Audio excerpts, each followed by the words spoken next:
everybody, thanks for joining in today for Rock Painting 101.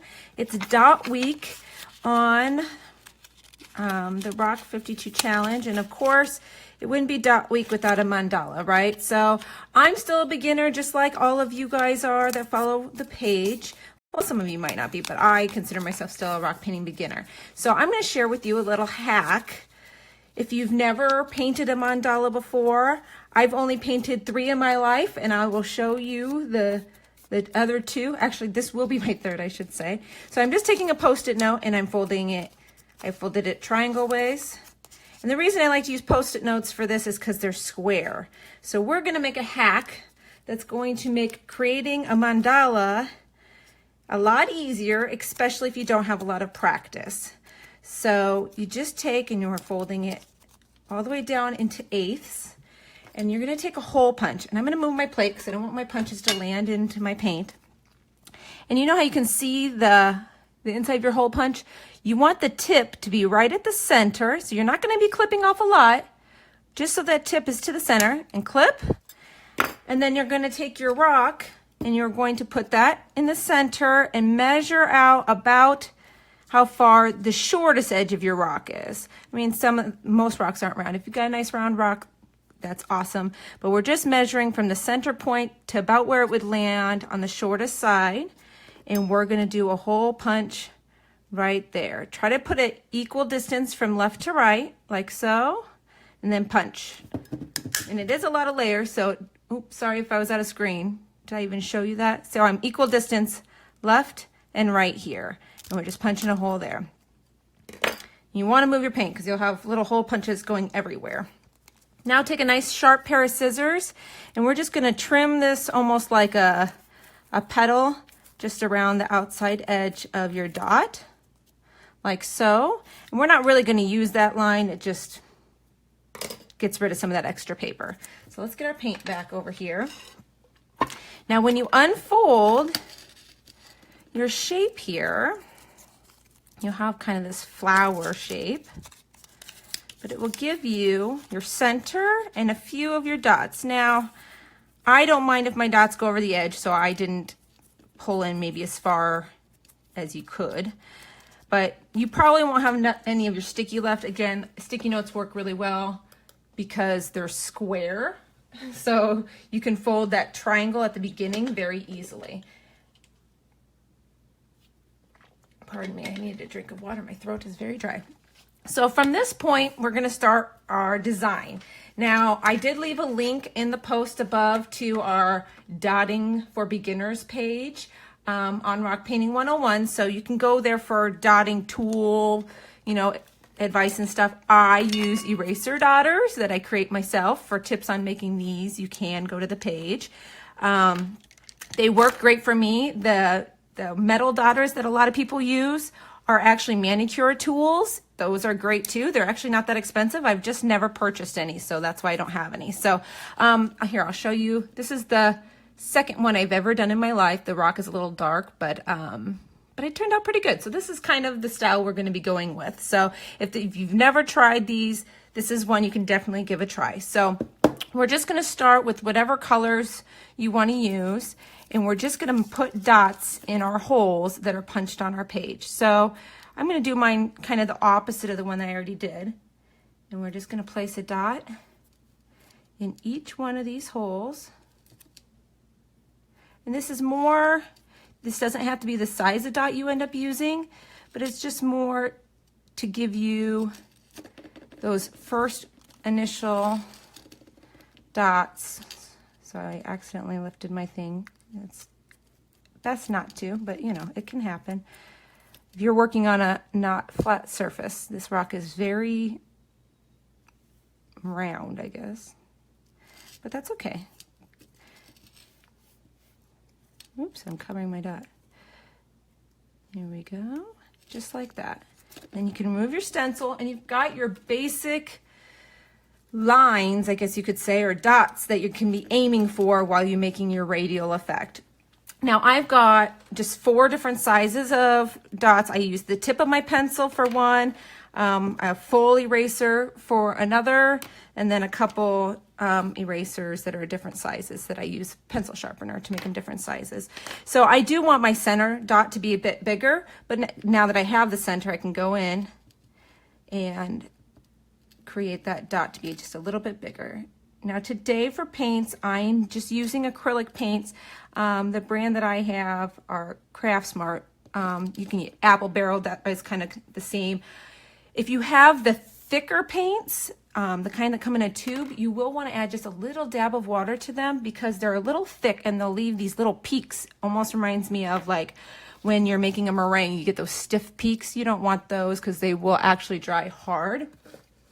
And I'm refreshing now. I see some comments, but I've got the camera in a completely different place today than normal so that I could see what I'm doing. Now, when we get started, I usually start around the center here is because I've watched a few videos and that's usually what people do. So I like to dab some of my paint to the outside so that you don't end up with a glob. If you look to your final dots, you can start your circle around there. If you kind of go out to your final dot and come in, you'll be able to kind of have a nice first circle here. Now I'm dabbing with each of these dots while I'm doing this center circle so that they're equal. You'll notice, depending on how hard you press, how big your circle will be, but also if you dab multiple times with the same size dotter, you will get smaller and smaller dots, which we'll use that technique on here as well. So just like that, you go around your first circle, and I just keep a paper towel here and kind of dab off the ends of my erasers. Just, I don't even rinse them. As long as you get the extra paint off, you're okay. Debbie's asking what I use for my camera. I'll take a picture when I'm done. It's actually a very silly looking contraption, but it works great. But it's kind of hard to explain. It's like a clamp. Hi, Sue, and hi, Bertha. And is it Kaya, I think? Okay, so we're going to go in with our next color. I want to go right back to our blue, and I'm going to just use my next size up here and do the same thing. Dab into the paint and a little bit off to the side. And I'm going to just do a second one out a little bit further. And basically, you just work your way around your rock, doing the same patterns over and over again. These can be very time consuming. There's something you can definitely take breaks on, do a little bit of a layer, take a break. They take a lot of patience. I'm working through this one fairly quick today just because, first of all, this could end up being a very long video, and second of all, my daughter gets dropped off from the bus at a certain time, and I wanted to do this one without her lingering around. I love having her home and I love being able to paint rocks, but this is one that would be a little longer, so it was bound to have her pop in at one point in time. So this is the pencil tip that I like to use, the pencil tip. A little word of advice: if you rub on the bottom of your surface with your tip, it actually ends up wiping it off. So just dab right into the pile. Your first dot is going to be bigger when you put it down, and then they'll get smaller as you work around. See, just like that. So you just start and get your dab at the top, and then you can kind of work around. And try to count, keep a rhythm to what you're doing. So see, we have the one dab at the top, and then we work down 1, 2, 3, down the side, okay? So that's a big part of doing these, is trying to remember what you're doing. Try to be in the same place on each one as you work your way around. And I'll try to show a few different techniques, I guess you could say, as we do these. But the thing is, not to be intimidated with that little template that we made really quick. You can see just it already has that radial design to it. We're just going to go now back down the other side, and now since we've got our center one in the middle and we've got our tip top one, what I do is I dab my paint here and do one little dot on my surface that takes place of that, and we're just going to do 2, and that's going to connect them because we already have our top and our bottom. Okay, so dab one, oops, you can tell sometimes that you didn't get it dabbed in quite enough. Okay.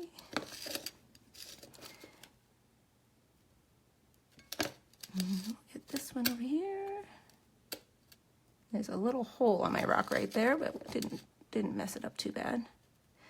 A lot of people that do mandalas will do a base coat. I didn't have any larger base coated rocks, so that's why I'm doing it right on the rock, but I think it's still really pretty on the rock. And yes, Maria, this is a Corel plate. They are very special to me. I have a few of them left over, and I always use them for my crafts. I feel like they pass on creativity of my mother and my grandmother. They both had these plates, so I like to craft with them. So thanks for asking. So yes, if you have a Corel plate, make sure you say so. Everybody seems to have them, especially this design. All right, so we haven't used any of our purple yet, but I want to continue that red, I think, just a little bit first. We're going to attach our red to our blue dot. We're going to get this design all the way out to that edge. So let's just go in and get some paint going on our red. And we're just going to put one right in the center between our blue and our center red dot there. Like that. Now, I do have on standby over here, I have Q-tips. If you make a mistake, now I'm working right on the rock, so it's not as easy to fix, but you can, if you get to it right away, I take a damp or a dry Q-tip first and try to get as much of the excess paint off as possible. And then after you've done that, you can go at it with just a little dampness on the other edge and usually get most of it off. I'll show you a spot on the one that I had shown you before where I did make a mistake and I was able to kind of clean it up. If you look really closely, you can still sort of see it, but it fixed it enough that I wouldn't, I'm not going to be mad about it. Let's see if I can find it on here.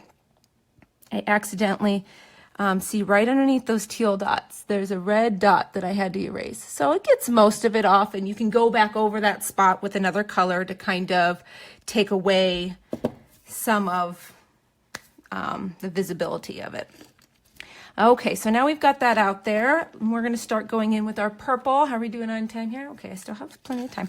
So I'm going to start going in with my purple, and I'm thinking, let's see, how do we want to do this? See, I'm making this up as I go. I don't have, an arsenal of mandalas I've done in my day. So we're going to start at the tip top of the blue here and work our way down the side on each of these. Make sure I'm in frame. Every once in a while I get carried away and I forget to check. Now this one has gone over the edge. So if you're going over the edge, be careful not to touch any of your dots when you're rotating your rock.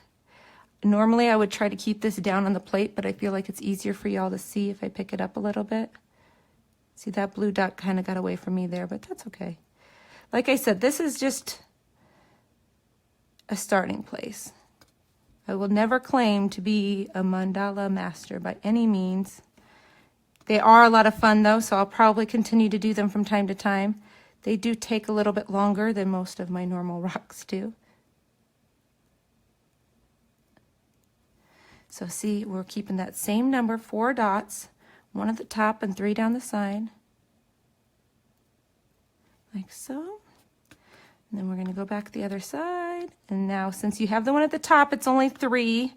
I've messed up doing that a few times. I got used to going, to 4 in my head when I'm dotting. And then all of a sudden, you've got an extra dot going down the other side.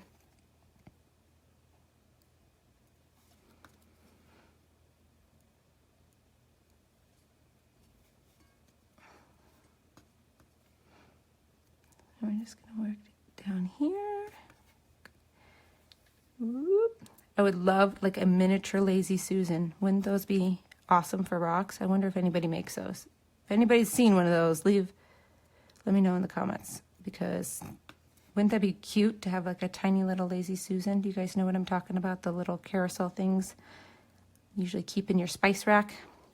All right, so now we've got those around. And we're going to beef it up and add a few more larger dots in here, just because otherwise we'll be painting forever. Which is okay. If you're doing it at home, paint forever. Kate, I have thought about it, but she asked if I've ever thought about getting regular dotters. They're really not even that expensive. It's just I don't do a lot of this style of rock. It just happens to be dot week for 52 rocks, so I thought it was the perfect time to give this a try and share. I like to do these live because I don't do these a lot, and it kind of helps, I think, others be encouraged a little bit to give it a go. You don't have to be, you know, doing them for years, you know, or painting for a long time to take on something like this. So I may get a set. I probably will. They're not very expensive. We pulled up, you know, a few of them on Amazon to put in that link so that people could look at different options. And I mean, there's sets that are, you know, $5, $3. So they're really not that expensive. But I kind of like the eraser because it has a little give to it. So since I don't have super flat rocks, that little bit of give actually, I think, helps the paint kind of get on the curves a little bit sometimes. But maybe I'm wrong. Again, I haven't tried the dotters, so I could be completely wrong. I might get them and think, oh my gosh, I've been doing it wrong all this time. So we're just gonna finish up these teal a little bit. I almost feel like we could go a little bit in here with something as well that has a little bit of a gap, but we'll go a little design around these teals and then maybe add something in the center and we'll probably call it good. So I'm gonna take my blue. I'm gonna go down the red and teal with the blue, I think. So we're gonna start here at the corner, 2, 3, down, and then I'm gonna do the other side of this at the same time. So hopefully I can replicate that every time and not mess up. 1, 2, 3 down, and 1, 2 to the side. Sorry, I have to count out loud sometimes. It's, oopsie, that one I didn't have enough room for 3, but that's okay. Nobody's gonna sit and count all my dots. Oops.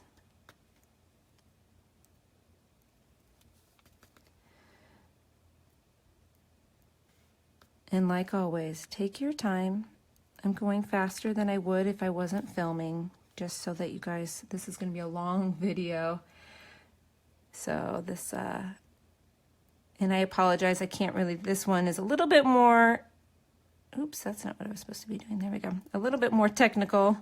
So I can't really peek up at the comments as much as I normally do. So I will go through and read through them. I always do. Answer any questions you guys might have. In there. Okay, now we're going to go down the other side.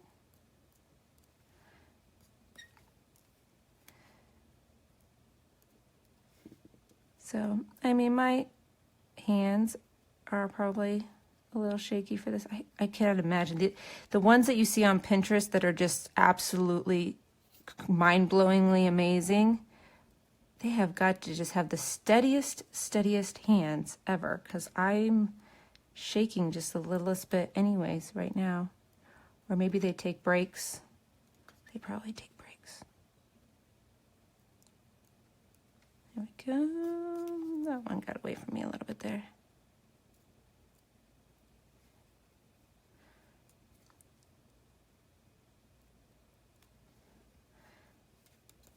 And last one over here.